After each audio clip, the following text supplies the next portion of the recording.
जय गुरु जी। संगत जी, ज्यादातर दर पे आना, दर पे आना इसलिए बना है कि जो गुरुओं के दर पे आता है उसको गुरु कुछ दे के जरूर भेजता है।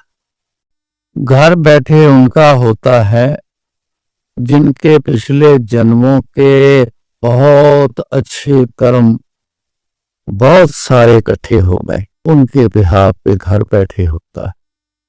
कई तो ऐसे माड़े कर्मों के देखे हैं कि गुरु के दर पे आके भी खाली चले गए, और कई ऐसे देखे हैं कि आते ही वो झोली भर के भी चले गए। ये सारा कर्मों के खेल का हिसाब है। कर्म इतने ज्यादा अच्छे वाले नहीं तो हमें फिर थोड़ी मेहनत करनी पड़ेगी, गुरु को रिझाना पड़ेगा, गुरु जी को मौज में लाना पड़ेगा, फिर ये मेहनत उसको करनी पड़ेगी। आप जानते हो, दुनियावी सिस्टम में देखा होगा, एक बंदा मारा मारा फिरता रहता है, बड़ी मेहनत करता है, शाम को हाथ में कुछ नहीं आता। एक बंदा बैठा है कि माला माल शाम को फिर होता है, खूब सारा उसके पास सब कुछ आता है। आपने देखा होगा, यहाँ संगत में भी बड़े लोग हैं ऐसे कि मैं बड़ी मेहनत करता हूं, मैं बड़ी कोशिश करता हूं, लेकिन आज तक साल हो गया, 2 साल हो गए, 6 महीने हो गए, 4 साल हो गए, मेरे हाथ में कुछ नहीं आया। क्या मतलब है उसका? एक आते ही गुरु जी के पास आता है, जॉब के लिए अप्लाई करता है, तो जॉब उसकी आ जाती, सिलेक्ट हो जाते हैं, कारोबार शुरू करते हैं, फटाफट चलना भी शुरू हो जाता है, कामकाज की विध बढ़नी शुरू हो जाती है। मतलब है कि कर्मों का जो खेल है वो चलता है। सो इसलिए गुरु जी को मौज में दाना होगा जो कर्मों के ढीले हैं। जो कर्मों के बली हैं वो तो आवाज दे देते हैं गुरु जी उसको। किसी को बोलते थे ना, आपने सुना होगा, क्या फलाने को बुला के ले किया, उसको क्यों बुलाया, औरों को क्यों नहीं इतना बुला रहे? किसी किसी को बुलाते थे, लेकिन उसको कहना वो फलाने को बुला के ले गया, तो क्यों कहते? वो बड़ा कर्मों का बली। अब उसके कर्म इकट्ठे हो गए हैं गुरु जी से प्राप्त हो करने के लिए, लेकिन अभी उसे समझ नहीं आई। गुरु जी को तो सारी समझ है, उसे नहीं पता चला कि गुरु जी के पास जाऊं, लेकिन गुरु जी ने उसको बुला लिया है। ये सारा कर्मों का। एक बार कोई एक शख्स आया, लिल्ली थी वो शख्स आए, 4-5 बंदे भी उनके साथ थे। आए तो आते ही गुरु जी ने उसको इशारा किया, इधर आ, सामने बिठाया, से बातचीत की, आधा घंटा बिठाए रखा, पूरी बातचीत करी। अब क्या किया क्या नहीं उसका किया ये नहीं हम जानते, ये देखा हुआ है। अब क्या कृपा करी ये तो गुरु जी जाने, मैंने सुना नहीं, लेकिन देखने से पता चलता है कि निहाल हो गई। उसको छुट्टी दे दी और चले। एक शख्स उठ के आया, उसको कहने लगा गुरु जी, अगर ऐसे शख्स यहां आने लग गए तो ये तो दरबार बदनाम हो जाएगा। गुरु जी कहते तेरा कहने का मतलब क्या है? कहते इसका रिकॉर्ड अच्छा नहीं है, इनको सभी लोग जानते हैं, बड़े बड़े लोग भी जानते हैं, सभी लोग जानते हैं। ये कैसे है? ये हमारे दरबार में आने बैठने के लायक नहीं। गुरु जी कहते तू ज्यादा जानता है कि मैं जानता है? कहता है जी इसके बारे में जो मैं जानता हूं मैंने वो बात कही। फिर गुरु जी बोले, कहते इस जन्म के बारे में जानता है कि पिछले जन्मा के बारे भी जानता है? अब जवाब उसके पास नहीं, चुप हो गया। फिर गुरु जी बोले, कहते मेरे कोल डाकू ने भी आना है, चोर ने भी आना है, माड़े बंदे ने भी आना है, अच्छे बंदे ने भी आना है, बुरे से बुरे वाले ने भी आना है, संत ने भी आना। मेरे पास तो सभी ने आना है। ये दरबार खुला है, रखा हुआ है हर किसी के लिए। मेरे पास हर टाइप का बंदा आएगा, अपनी प्रॉब्लम लेके आएगा कि मेरी ये प्रॉब्लम दूर हो जाए। कोई भी बंदा कोई भी कर्म करता हो, वो अपने लिए करता है, अपना कर्म खुद भोगेगा। मैंने क्या लेना देना उसके कर्मों से, वो कैसा है कैसा नहीं। कहते पापी बंदे के पाप साफ करने के लिए तो मैं आया हूं, गलत बंदे को ठीक करने के लिए तो मैं आया हूं। संत आता है, कहते मैं उसका क्या करूं बता, जो ऑलरेडी पहले वो ठीक है, ठीक रास्ते पे है, मैं उसका क्या करूं। बड़े बड़े गुनाह जिन्होंने किया मैं उसके लिए आया, मैं पापियों के लिए आया, गलत बंदों के लिए आया, उनको सबको ठीक करने के लिए आया, उनको आगे ठीक रास्ता दिखाता हूं। कहते हैं पिछले जन्म के इसके बहुत अच्छे कर्म हैं, मैं पिछले कर्मा दे ये कर्म देखे बहुत ज्यादा अच्छे, उसी के बिहार पे ये अमीर भी बहुत है, हर चीज भी इसके पास है। फिर ये क्यों है, क्योंकि पिछले अच्छे कर्मों का फल इससे मिल गया है। इस जन्म में जो ये कर्म करेगी वो अगले जन्म में पाएगा।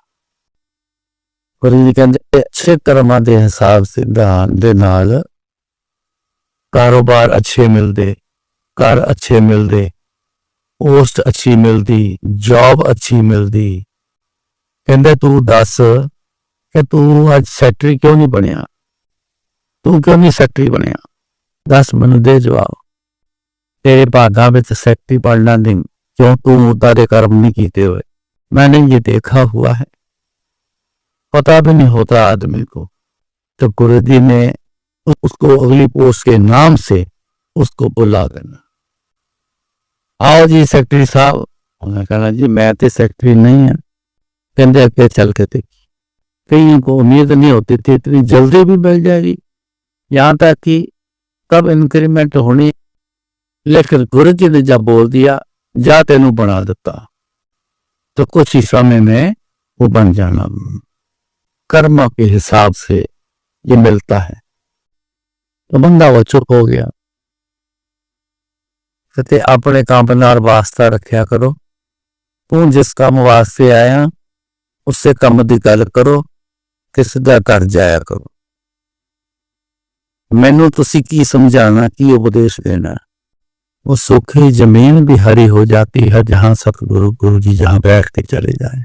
ये आए ही सुखों के लिए, जो सूख गए, जो खत्म होने के कगार पर है, चाहे शारीरिक तौर पर हो, चाहे कारोबारी तौर पर हो, चाहे घरेलू प्रॉब्लम हो, चाहे जॉब की प्रॉब्लम, कोई भी प्रॉब्लम हो,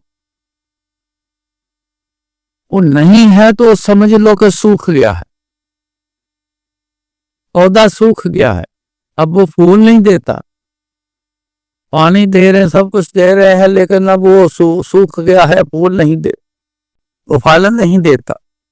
तो जब गुरु जी ने कृपा कर दी तो फूल भी आने शुरू हो गए, तो फल भी लगना शुरू हो।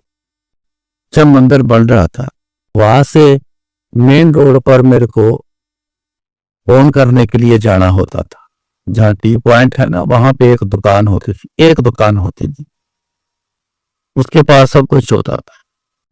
तो मैं उसके पास फोन करने गया, तो जब मैंने रोड क्रॉस करी तो 2 इंच मोटा एक डंडा होगा, टेढ़ा सा एक किसी पौधे का टूटा हुआ, वो सड़क पर पड़ा था। ऊपर से गाड़ियां निकल रही, ट्रक निकल रहे थे, गाड़ियां निकल रही थी।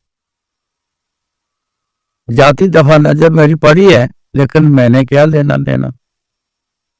मैंने सड़क क्रॉस करी, मैंने फोन किया, फोन करके तो मैं वापस आया। मैं फिर जब वापस आया तो उस डंडे के ऊपर से निकलना था या साइड से निकलना था, पता नहीं, ऐसे मैंने वो डंडा उठा लिया। चलो रास्ते में पड़ा है, लगेगा किसी के कुछ ऐसे, बस मन में आया, मैंने वो डंडा उठा लिया। वो करीबन 4-5 फुट लंबा होगा। उन दिनों में कुछ बुरे वहां के लोगों के साथ पाला भी मेरा पड़ा हुआ था।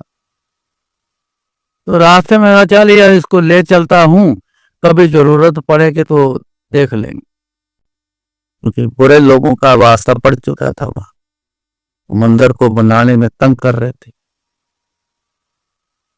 तो जैसे ही मैं गेट के अंदर आया तो गेट के राइट साइड में जहां एक क्यारी शुरू होती है ना, आपने देखा ड्राइववे के राइट साइड की दीवार के साथ क्यारी शुरू होती, वहां पे मैंने ना उन डंडे को क्यारी में जोर से ऐसे मार के गाड़ दिया। या पर मन में आया, जैसे आया मैंने वहां गाड़ दिया, पर्पस कोई नहीं, चलो यहां पड़ा रहे। माली ने मेरे से एक दो बार पूछा, वो डंडा आपने एक गाड़ा है, कोई मतलब है उसका, उतार दूं या रख लूं? मैं कह रहने दे, तेरा क्या लेता है। पता नहीं वो भी ऐसे बिना सोचे समझे वैसे बोल दिया कि रहने दे, तेरा क्या लेता। 15-20 दिन निकल गए, महीना निकल गया। माली ने मेरे को बुलाया, कहते शाह जी इधर आओ। मैं कहती क्या बात है? आओ कुछ आपको दिखाना है। मेरे को उस डंडे को दिखाया कि तक और से देखो, ये पत्ते बीच में से निकलने शुरू हो गए, और देखो छोटे छोटे छोटे छोटे उंगार जिसको बोलते, अंकुर जिसको बोलते, और देखो ये निकलना शुरू हो गया। ये तो सूखा डंडा था, ये मेरे को भी पता था, सूखा डंडा बिल्कुल सूखा था। भर गर्मियों की बात है, ये मैं बात कर रहा हूं, बिल्कुल सूखा टन टन करता। देखते देखते कुछ दिनों में पत्ते सारे बाहर निकल आए, वो बड़ा अच्छा एक पौधा बन गया। उसकी कटिंग वटिंग करके उसको अच्छी शेप में भी ले किया है। अब ये इशारा क्या है इस सत्संग का?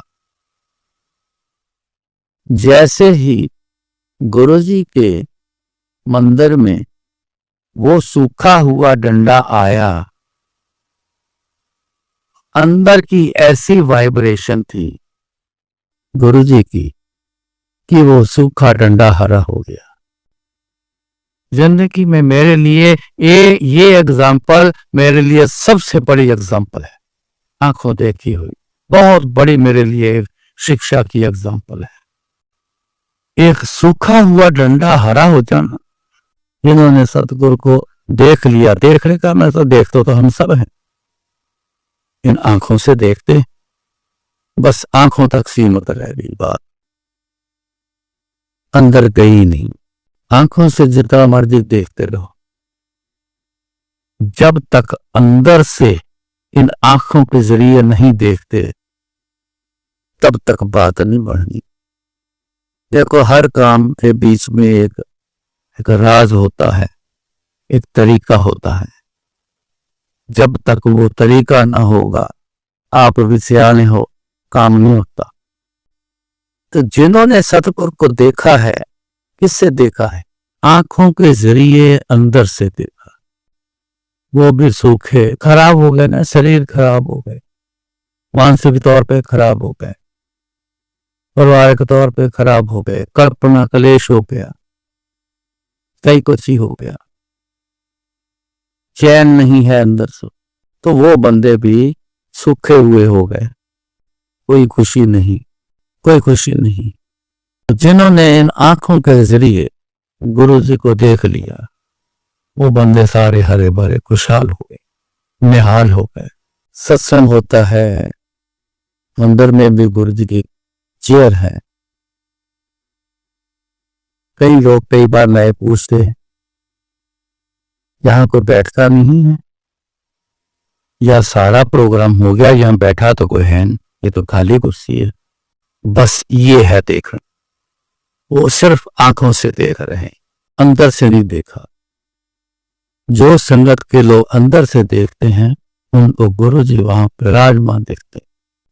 भले चलो कई बार अंदर से नजर नहीं आते, लेकिन एक अंदर की जो समझ है, जो अंदर का एक जो समझने वाला जो एक ऊर्जा है, वो कहता है कि यहाँ गुरु जी आके बैठते हैं, भले आंखों से ना देख, जरूर आते हैं, जरूर बैठते।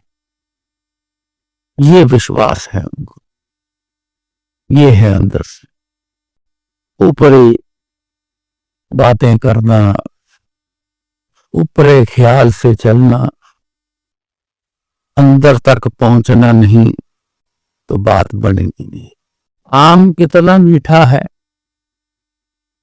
ऊपर से देखते रहो, आप जबान लगाते रहो, उसको चेक करते रहो, पता चलेगा कितना मीठा है कितना नहीं। जब तक आप उसके अंदर तक नहीं जाओगे नहीं पता चलेगा कितना मीठा है कितना स्वाद है। बस यही अपना काम।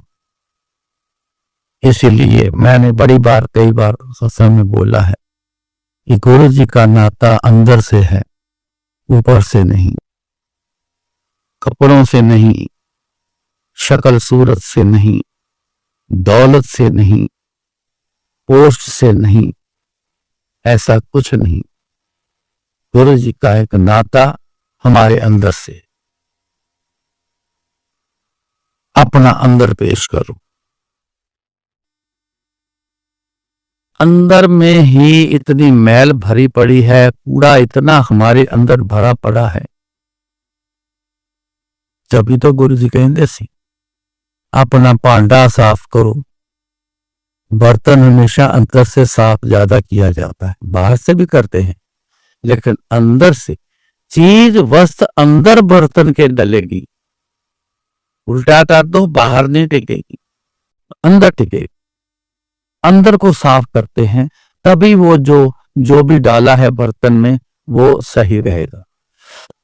अगर बर्तन अंदर से खराब होगा, कूड़ा करकट पड़ा होगा, अगर आपने दाल सब्जी खाने का को सामान डाल दिया, मेरे को खा के दिखाओ, आप खा जाओगे, खाओगे उस कूड़े पे डाला हुआ। बस ये बातें समझने वाले। अंदर की सारी बात है, अंदर का खेल है। जिसने अंदर से गुरु जी से पाया है, जिसने अंदर से गुरु जी को देखा है, तो से जंत पाए हरे आवले, जिन्हीं मेरा सतगुरु देखिया जाए। वो हरे भरे हो गए, वो सुखी हो गए जिन्होंने अंदर से देख लिया। कोशिश करो, इन बातों को समझने की कोशिश करो। ये जितनी बातें रूबरू करता हूं, इसमें कोई ऐसी बात नहीं है कि अपने मन ख्याल से मैं करता। मेरा ख्याल नहीं है, मैं मन ख्याल से ना बात करता हूं ना चलता हूं। अनेक सी बातें हैं, बहुत सी बातें जो गुरु जी ने समझाया, सुनाया, बताया, सिखाया। बहुत सी बात। कमरे में बैठे हो ना कोई ऐसा टिप जो होता था वो गुरु जी ने देना। मौज आती थी तो टिप दे देना, ऐसी सिखावत दे देनी, सीधी बात बोल देनी जो बोलनी, सीधी बात। ये काम की है बातें, ये आपके काम आनी है। इनकी गुरु जी की बातों को समझ के चलोगे ना, देखना आप कहां के कहां पहुंच जाओगे। मानकर चलने में ही सारी बेहतरी ही। गुरु जी की बातें मानकर चलना, मन ख्याल से न चलना। मन तो बड़ा बेकार है, मन तो समझता ही नहीं, वो तो अपनी चलाता है। गुरुमुख लाहा ले गए, मनमुख चले गवाही दिए। जो मन के हिसाब से चलते वो तो गवा के बैठ गए, उन्हें कुछ समझ नहीं। जो गुरु के हिसाब से, उनके कहे के हिसाब से जो चलेगा ना, बस वो कामयाब है। जो सुन लेगा वो भी वो गुरु जी के कहे के हिसाब से चलेगा, वो भी निहाल हो, सब कुछ पा जाए। गुरु महाराज कृपा करें, 1-2 दिन में आपसे रूबरू होंगे। जो गुरु जी बुलाएं बोलने गए। जय गुरु जी।